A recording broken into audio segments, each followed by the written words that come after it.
Et pour la suite, cette déclaration faite hier par le ministre de l'Intérieur Guy Bertrand Mapango, une déclaration axée sur la réhabilitation de l'Union nationale, désormais autorisée à exercer ses activités sur l'ensemble du territoire national. Le ministre s'exprime ici au micro de Kenny Konga Boussamba.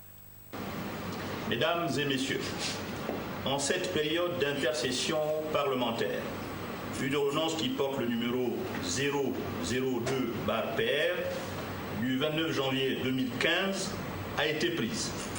Elle modifie la loi 2496 relative aux partis politiques en ses articles 13, 14, 42, 45, 46 et 57.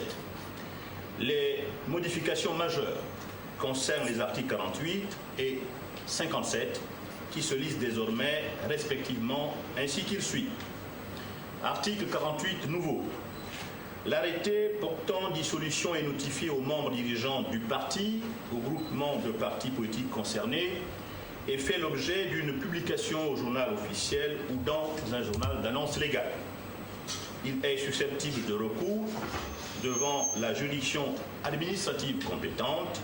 Toutefois, le ministre de l'Intérieur peut, soit de sa propre initiative, soit à la demande des membres dirigeants du parti ou groupement des partis politiques concernés, prendre par arrêté la décision de réhabiliter le parti ou le groupement des partis politiques dissous.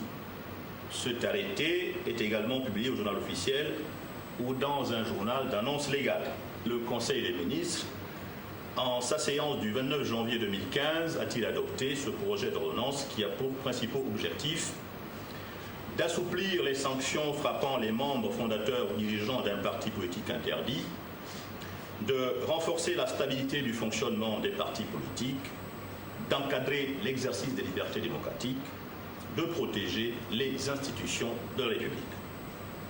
C'est en application de toutes ces dispositions que le ministre de l'Intérieur a pris ce jour un arrêté qui annule l'arrêté numéro 001, ministère de l'Intérieur /SG, du 27 janvier 2011, portant dissolution de l'Union nationale.